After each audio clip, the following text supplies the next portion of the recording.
જય વસાવડાના તમામ વિડીયોનો એક જ ઓફિશિયલ ખજાનો એટલે પ્લેનેટ જેવી યુટ્યુબ ચેનલનો જલસો.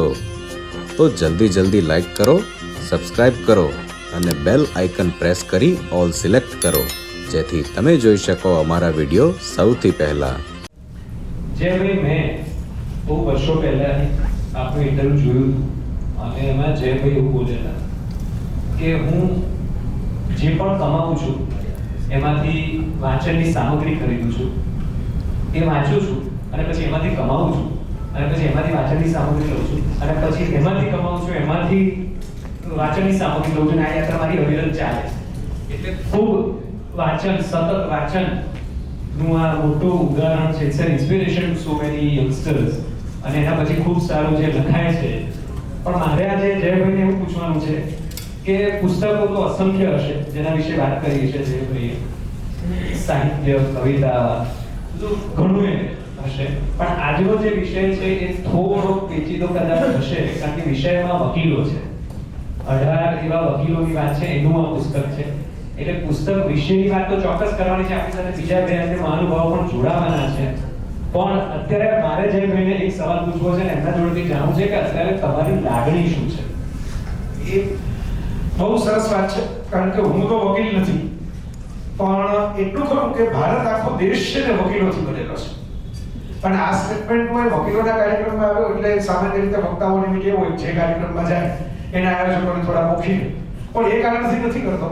આનો કાયદેસર આપણે જોઈ શકીએ કે ભારત દેશના ઘડવૈયા જેને કહેવાય, આધુનિક ભારત દેશ, તો જેટલા લોકો સ્વાતંત્ર્યની લડતમાં જોડાયેલા હતા એમાં સુભાષ બાબુ કે ટાગોર જેવા બે ત્રણ અપવાદને બાદ કરતા બધા જ એડવોકેટ્સ, કોઈ બેરિસ્ટર, કોઈ વકીલાતની ડિગ્રી લીધેલી, કોઈ લંડન લીધેલી, વિચારધારાઓ અલગ.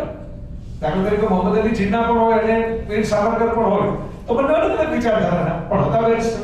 મહાત્મા ગાંધી હોય, જવાહરલાલ નહેરુ હોય, બધા સરદાર પટેલ હોય, બાબા સાહેબ આંબેડકર હોય.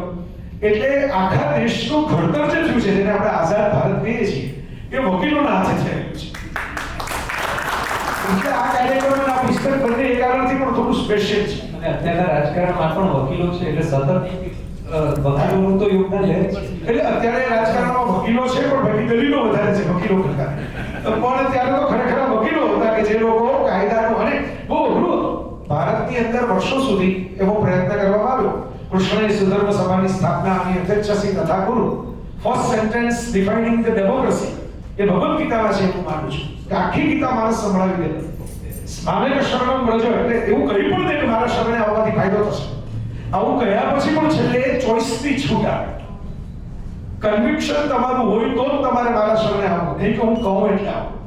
એટલે યથેચ્છસી તથા ગુરુ, દુનિયાના કોઈ પણ ધર્મ પુસ્તકમાં છેલ્લે કન્ક્લુઝનમાં આ નથી. એટલે લોકશાહીનો પહેલો જયઘોષ એ કુરુક્ષેત્રમાં થયો કૃષ્ણના માધ્યમ. એટલે આપણે એનું સપનું ઘણા વખતથી જોતા, એવું નહોતું કે આપણે જોયું નહોતું અથવા તો આપણે વિચાર નહોતો કર્યો. પણ ખરા અર્થમાં સંવિધાનની નીચે દેશ ચાલે, વ્યક્તિ કરતા કાયદો મહાન. અને સરકારમાં વ્યક્તિઓ બદલાય, સરકાર પણ બદલાય, પણ કાયદો અખંડ રહે, એની જે ધારાધોરણ અખંડ રહે.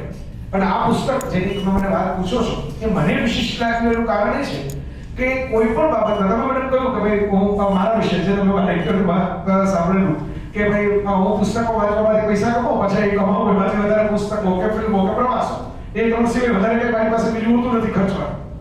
તો એ જે કેમ ચાલે છે? કારણ કે બચપણનો એક માહોલ પણ સદસ્યભાઈ, નિરુપમભાઈ, ભાગેશભાઈ બધા મિત્રો સાક્ષી છે મારા માહોલ. એટલે એવું નથી કે ભાઈ અહીં વકીલાતના સાક્ષીમાં ઉભા રાખવા પડે ને, કમસે કમ બે સાક્ષીઓ છે મારી પાસે. કે માહોલ એવો બચપણથી મળ્યો કે જે માહોલને કારણે પુસ્તકની પ્રીતિ થઈ. તો મેરુદંડ ક્યારે થાય? રવિ બચ્ચનની બહુ સરસ મજાની કાવ્યકૃતિ છે, અને મેં હું ઉનકે સાથ જો સીધી રખતે અપની રીઢ. આખી કવિતા તો લાંબી છે પણ આ એનું ઉપોદઘાત કહેવાય આ છે. મેં હું ઉનકે સાથ જો સીધી રખતે અપની રીઢ. આ કુશાળભાઈએ જે 18 વ્યક્તિચિત્રો લીધા છે, 18 અધ્યાય જેવા, એ એવા લીધા છે જે રીઢ, જેની કરોડરજ્જુ કટાર કરી, જે આ ક્ષેત્રમાં ડર્યા ન હોય, ઝૂક્યા ન હોય, ચૂક્યા પણ ન હોય. ઝૂક્યા ન હોય એ તો ખરું, પછી ઝૂક્યા ન હોય ઘણા લોકો મેં જોયા છે પાછા ચૂકી જતા હોય. આ ચૂક્યા પણ ન હોય અને ઝૂક્યા પણ ન હોય, એવા મહાનુભાવો લીધા છે.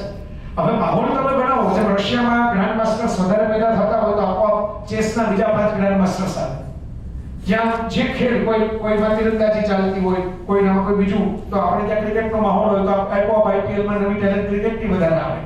તો ન્યાયમાં વધારે આવા શિખરો પેદા કરવા શાંતિકાળના તો આવા પુસ્તકો આપીને આપણે પરિચય કરાવવો પડશે કે આવા લોકો હતા, કોણ હતા જે પસાર થઈ ગયા. અમુક તો છે જ આપણી વચ્ચે, એવું નથી કે બધા જે છે હતા જ થઈ ગયા છે, પણ કોઈ ભવિષ્યની પેઢી આવશે. કોઈ પણ પુસ્તક હું તો માનું છું લખાય જ શા માટે? કોઈ વસ્તુને ગ્રંથસ્થ કરવાનો વિચાર માણસને ત્યારે જ આવ્યો હશે જ્યારે નવી પેઢીની ખેડૂત થઈ હશે. કે અમને તો આ ખબર છે, પણ અમે લખી જાય તો પછી જ આવશે અને ખબર પડે કે આવું કંઈક હોય. એ તુષારભાઈને મન થયું, એમાંથી આ પુસ્તક સર્જાયું એવું માનું છું. એટલે એમાં પસાર થતી વખતે મને પણ ઘણું નવું જાણવા મળ્યું.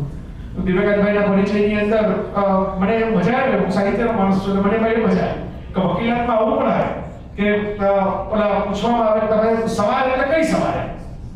ભાગેશભાઈ, અમરભાઈ, આપ બંને આપ સાહિત્ય સાથે પણ જોડાયેલા છો એટલે કહું કે સવાલ એટલે કઈ સવાલ? તો કે બહુ સૂચનાવાળી સવાલ, બગબગે છે એવું સવાલ, એમ કે પડોઠિયું કહેવાય એવી સવાલ, એમ સ્પેસિફિક કરો સવાલ તો તમને મોઢું દેખાય એવી હતી કે નહીં? તો આમાં તો વકીલાતમાં પણ લિટરેચર હતું, એમાં પણ ભાષા. તો આમાંથી જાણવા મળે. પેલા ગિરીશભાઈ હું વાંચતો હતો કે ભાઈ એમણે કોઈને કહ્યું કે ભાઈ હું કઈ જીતવા માટે નથી આવતો, હું તો તમને જગાડવા માટે આવું છું, તમારી ઊંઘ ના આવે એટલે આવું છું. તો હવે આ ઇન્ટરેસ્ટિંગ લાગ્યું મને. 150 વર્ષ પહેલા વિક્ટર હ્યુગોએ લે મિઝરેબલ નામની એક ક્લાસિક કથા લખી, જેનો ગુજરાતીમાં અનુવાદ પણ છે, દુખિયાર.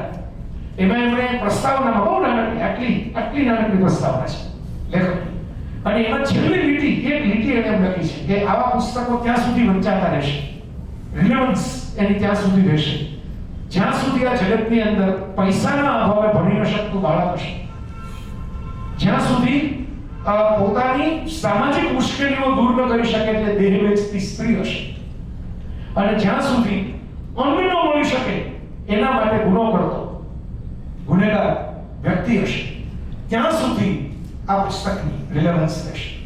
હું માનું છું કે ન્યાય જેના સુધી પહોંચાડવાનો છે, આ પુસ્તકમાં એવા લોકોની વાત નહીં કે જેમાં મારા ખ્યાલથી ભૂલતો ન તો નિરંજનભાઈ ભટ્ટ સાહેબની એક વાત છે કે જે અસીલને કહેવા ગયા તમે જીતી ગયા, અને અસીલે કીધું મારો દીકરો તો ગુજરી ગયો, હવે આટલા વર્ષો પછી શું? અને ત્યારથી આપણે એ પ્રેક્ટિસ મૂકીને બીજી દિશામાં આખી પોતાની જાતને વાળી. તો આજે અંદરની સંવેદનાઓ ઝબકે છે આપણી વચ્ચે. ન્યાય સંવેદના સાથે જોડાયેલી વસ્તુ છે. ન્યાય સાવ એબ્સોલ્યુટ નથી હોતો. જેટલું હું તો એવા દિગ્ગજોની સામે બેઠો છું, મારે જાજવામાં કહેવાય નહીં, પણ મેં મારા લેખનું શીર્ષક આપેલું કે કાનૂનને ત્રીજો કાન પણ હોય છે. બે કાનેથી જે સંભળાય એ જ વાત નથી હોતી, એક ત્રીજો કાન પણ હોય છે, જે નથી કહેવાતું એ પણ સંભળાય જાય, જે નથી લખાયું એ પણ વંચાઈ જાય. અને એ દ્રષ્ટિવંત એવા લોકો, એવા મેરુ શિખરો આપણી વચ્ચે આજે પણ આ કાર્યક્રમમાં પણ બેઠા છે. મેરુ શિખરો જેમને આપ પણ હમણાં કદાચ બોલાવશો, એટલે એવા મેરુ શિખરો આપણી વચ્ચે છે, એવા મેરુ શિખરો આપણી વચ્ચે હતા, અને આવતીકાલે આવા મેરુ શિખરો આવવા જોઈએ. હું જીગરભાઈ સલીમ ખાન, સલમાન ખાનના પિતા, જે સારા સ્ક્રિપ્ટ રાઇટર, કારણ કે પેલી અમિતાભના જે પંચિંગ ડાયલોગ બધા સલીમ જાવેદ તરીકે એમને લખેલા, તેમણે એક વખત એક સરસ વાત મને કહેલી, મને હજી યાદ રહી ગઈ છે કે સચ્ચાઈ वो दिया है जो रोशनी शायद कम देता है लेकिन दिखता बहुत दूर से. એની લાઈટ થોડી ઝાંખી હોય, કદાચ પેલી બુરાઈના દીવા જેટલું તેજ ન હોય. આપણે હું ઘણીવાર આ જ રસ્તા ઉપર રાજકોટથી ચોટીલા પાસે પસાર થઈને અમદાવાદ આવું ને રાતના, ખાસ કરીને તો પેલી નીચેની દુકાનોમાં હેલોજન, તો એ બહુ ઝગમગાટ વાળી હેલોજન હોય. દૂરથી તમને ન દેખાય, પણ નજીક જાઓ તો એનો પ્રકાશ દેખાય. આખો રોડ તમને દિવસે અજવાળાવાળો લાગે. પણ દૂરથી તમને પેલો માં લખેલું માતાજીનું જે ચોટીલાના શિખરે જે છે મંદિર, ખાસ કરીને નવરાત્રિમાં ત્યાં બધી દીપમાળ કરી હોય, તેનો ઝાંખો દીવો તમને 5 કિલોમીટર દૂરથી દેખાય. આ શિખર તમને દૂરથી દેખાય. શર્માઈને બોલે પહેલા તો અભિનંદન આપવા પડે, કારણ કે એમણે આ આયોજન કર્યું. આ આયોજન ન થયું હોત તો આપણી પાસે કમલભાઈ અને મોહિતભાઈ પાસે જે આ બધી સ્મૃતિઓનો ખજાનો પડેલો છે, એ ઉલેચવો તો પડે ને. કોઈ દરિયાની અંદર રત્નો પડેલા છે, મોતી પડેલા છે, પણ કોઈ અંદર ડૂબકી તો મારવી પડે. એ ડૂબકી મારવાનું આયોજન આખું એટલું છે તુષારભાઈ. કારણ કે અધરવાઇઝ કે આ એવા મહાનુભાવો છે કે આપણે ઘરનો દરવાજો ખખડાવીને બેસીને આપણે ક્યારેક પ્રકાશભાઈ પેલા મિલન મહોત્સવ કરે જાન્યુઆરી મહિનામાં, એમાં મળી લઈએ. પણ એમાં તો પાછી મેગી જલેબી હોય, ભજીયા હોય, એવું બધું હોય ભેગું. પણ આવું હું પોતે પણ એમને પૂછવા ન જઈ શકું. આજે આ યોજના છે કે ખુલીને આ બધા સ્મરણો એમના પોતાના કે એમની વાતો કે હું તો તુષારભાઈ હસતા હસતા કહેતો હતો, મેં કાલે વાત થઈ ને, મેં કીધું મારે કમલભાઈ પૂછવા છે સવાલ, મારે મોહિતભાઈ સવાલ પૂછો, મને કે સમય તો પૂછજો. એટલે પણ એવો સમય અત્યારે રહ્યો નથી, એટલે આપણે વિવેક નામનો એક શબ્દ પણ ધ્યાનમાં છે. એ વિવેક જ્યાં લગી તમે સાંભળી શકો ત્યાં લગી ન્યાય જળવાય. કારણ કે આપણે ન્યાયના મનુષ્યખોરોની વાત કરીએ છીએ, કાયદાના મનુષ્યખોરોની વાત નથી કરતા.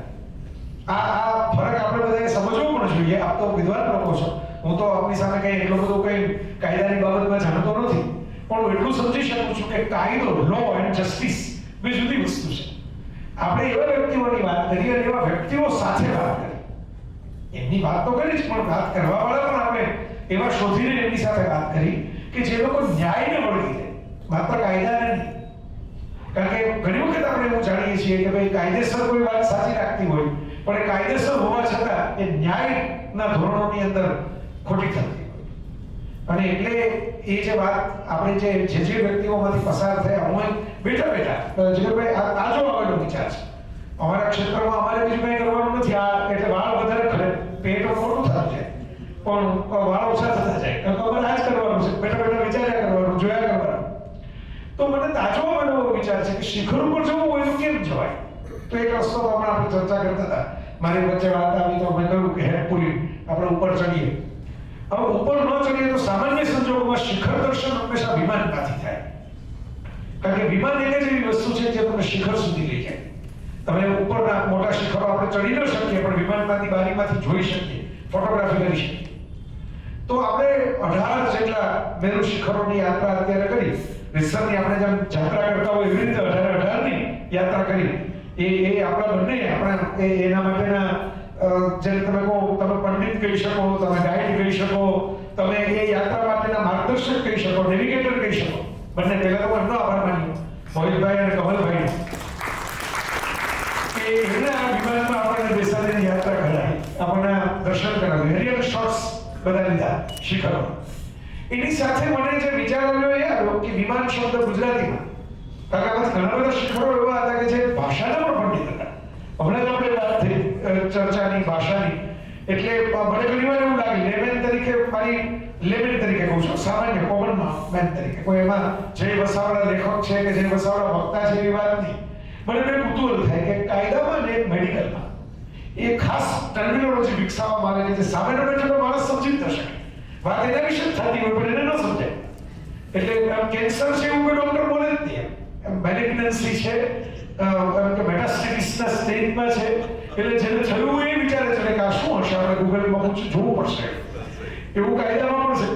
મેં એવું સાંભળેલું કે ગુજરાત હાઈકોર્ટમાં ભગવત મંડળ, જે ગોંડલનો મોટો થયો, ગોંડલ બાળાજા સાહેબનો બહુ રસ પડેલો શબ્દકોશ બનાવી આપણે, એનો કોર્ટમાં રેફરન્સ લેવામાં આવે છે કે ભાઈ જ્યારે કોઈ શબ્દની રીતે કોઈ વાત આવે તો આ તમામ લોકોમાં અમે જોયું 18 નો લસા કાઢીએ, લઘુત્તમ સાધારણ અવયવી.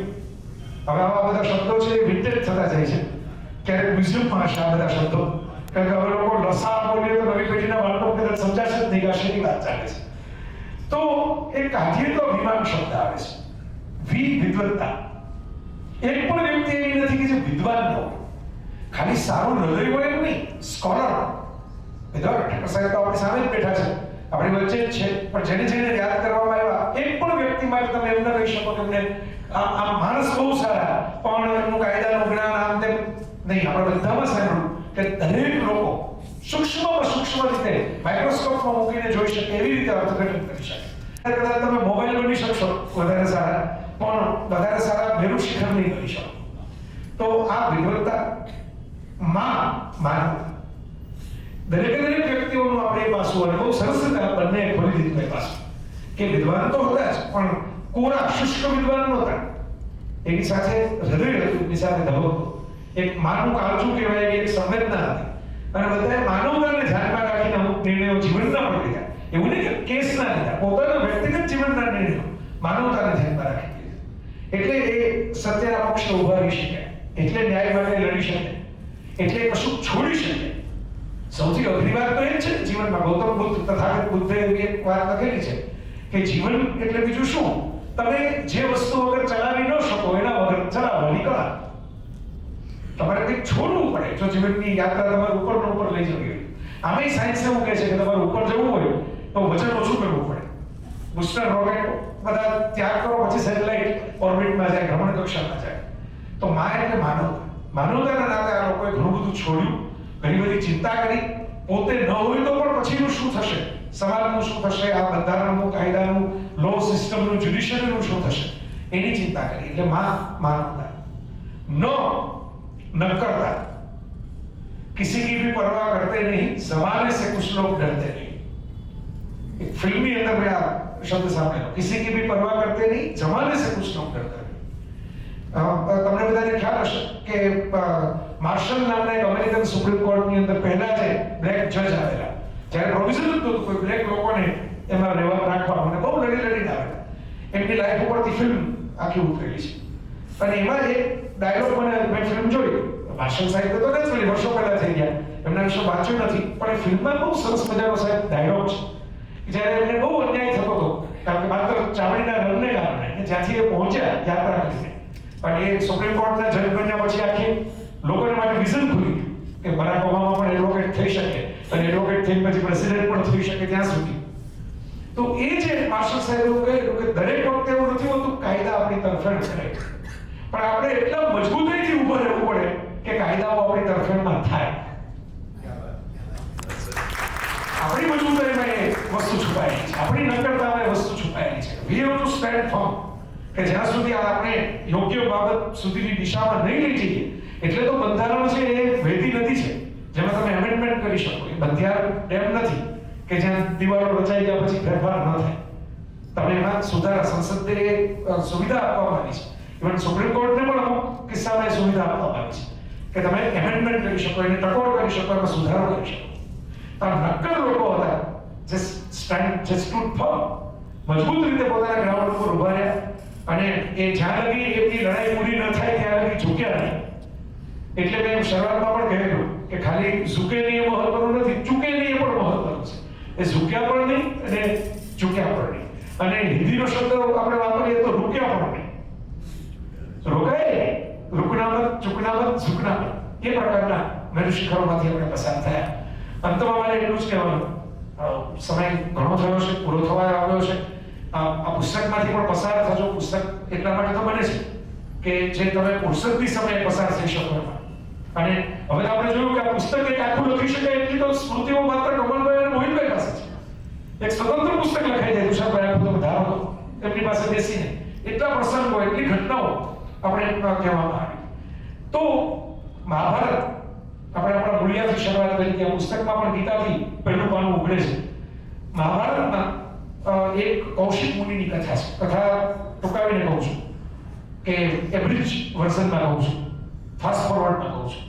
કૌશિક મુનિ તપ કરતા હતા અને તપનો અમને બહુ અહંકાર આવ્યો. મેં જેવું તપ કર્યું તો કોઈ તપ કર્યું જ નથી આસપાસ. અને ચકલી એમના ઉપર ચરકી, એટલે ચકલી ચરકી, એમાં મુનિની આંખ ખુલી ગઈ. ચકલી સામે જોયું ફેરી ચકલી એમના તપોબળથી ભસ્મ થઈ ગઈ. અને મુનિને જરા અંદરથી એમ થયું કે મારી તપની સિદ્ધિ તો જુઓ કે આ પાવર ચકલી એમ કે આટલો ભંગ કરવા ગઈ તો વળાક થઈ ગઈ. પણ હવે તપસ્યા ખુલી ગઈ એટલે મુનિને ભૂખ લાગી. હું લખેલું છે મહાભારતનો માનવ સમજ ન પણ બહુ છે કે તપસ્યામાં અંદર ત્યારે ભૂખ નહોતી લાગી. તપસ્યા અચાનક બંધ થઈ પછી ભૂખ આવી. યાદ આવ્યું આપણે ભૂખ્યા વગર આટલા સમય બેઠા. એટલે ગામમાં ગયા ભિક્ષા માંગવા માટે. ભિક્ષા માંગવા માટે જરા વાર લાગી છે. દરવાજો પકડાવ્યો તે ગૃહિણીને બહાર આવતા વાર લાગી. બહાર લાગી એટલે મુનિ જરા ગર્ભપાયમાન થયા. એમને એમ થયું કે હમણાં મારી આંખમાંથી જે આગ નીકળશે. દરવાજો ખુલ્યો અને ગૃહિણીએ ભિક્ષાનો કટોરો હાથમાં લઈને એમ કહ્યું કે મારા તો ચકલી નથી કે તમે ભસ્મ થઈ જાઓ. મુનિ તો સ્તબ્ધ થઈ ગયા કે મેં આટલા વખતની તપસ્યાની જે સિદ્ધિ મેળવી એ સિદ્ધિ શું છે એ પણ મને ખબર છે. આ સ્ત્રી તો ગૃહિણી છે, હાઉસવાઇફ છે, ત્રિકાળની છે. એટલે મેં પૂછ્યું તમને કેમ ખબર પડી આ? એટલે એણે કહ્યું કે મારા વૃદ્ધ સાસુ સસરા છે, ચાલી નથી શકતા, અશક્ત છે. હું એની રોજ સેવા કરું છું, એમના મને રોજ આશીર્વાદ મળે છે અને હું એમની જ સેવામાં વ્યસ્ત થઈને દરવાજો ખોલવા બહાર નાખ્યો. એમના આશીર્વાદથી મને ઘણું પ્રાપ્ત થયું છે. એટલે કૌશિક મુનિને થયું કે આપણે તો ખોટી તપસ્યા, ખોટી જગ્યાએ છે, ખોટી દિશામાં થઈ. એટલે એમણે કહ્યું કે આપણા કોઈ ગુરુ હોય તો એનું નામ આપો તો હું ત્યાં જઈને આપના જેવી કંઈ મને ત્રિકાળ દૃષ્ટિતા મળે એવું ધ્યાન રાખો. એમ કીધું કે આ છે આ જગ્યાએ જાઓ ગામમાં અને વ્યાજ એટલે શિકાર કસાય ગુચર એ તમારી પાસે કે હું એમની પાસેથી આ દીક્ષા આધ્યાત્મ કેળવું છે, તમે પણ ત્યાં જાઓ. અને વ્યાજ પાસે કૌશિક મુનિ ગયા, હવે તો જરા ઠંડા થઈ ગયા હતા, એવું બાળી નતું એવા કોપલીટ નહોતા ગયા. વ્યાજ છે એટલું કામ કરતો હતો, પછી એમને કહ્યું કે હું આમ કે આપને આસન આપું. હવે એક જ આસન હતું. મુનિ થયું કે તો આ ક્યાં બેસશે વાત કરવા? તો વ્યાધે પોતાનો છરો જમીનની અંદર ટટાર રાખી એની ધાર ઉપર ઉભો રહ્યો. એટલે મુનિને એમ થયું કે પહેલા આ સ્ત્રીને ખબર પડી ચકલી બાળી રાખી, આ એનો ગુરુ જે છે એ છરાની ધાર ઉપર ઉભો છે, એને આસનની જરૂર નથી. એટલે હાથ જોડીને કીધું કે મારે હવે બીજું કંઈ સમજવું નથી, મને એ કહ્યું કે આ બધી સિદ્ધિઓ પ્રાપ્ત કેમ થાય. એટલે પેલા વ્યાધે કહ્યું કે તમારું કર્મ જેમ છે ને એ તમને બળ આપે છે. તમારી તપસ્યા અને તમારું કર્મ જો એક બનાવી દેશો તો સિદ્ધિઓની તલાશમાં જવું નહીં પડે, સિદ્ધિઓ તમને શોધતી શોધતી તમારી પાસે આવશે. અને કદાચ એમાંથી પેલું ભાગેશભાઈ સંસ્કૃતનો શ્લોક શુરસ્ય ધારા કે તમારે ખાનાની ધાર ઉપર ચાલવું પડે, ન્યાયના રસ્તે ચાલવું હોય, અઘરું કામ છે. તમારે ઘણું બધું વિચારવું પડે. આપણે કૃષ્ણને યાદ કરીએ તો આપણે એ વસ્તુ વિચારવી પડે ને યાદ કરવી પડે કે દુર્યોધન સામે લડતા કૃષ્ણ આપણે બધાને વાત લાગે, કારણ કે દુર્યોધન ખલનાયક છે. પણ એ જ કૃષ્ણ એ જ કારણોથી એ જ ન્યાય નીતિ અને નિયમ માટે પોતાના સંતાનો સામે પણ લડે છે.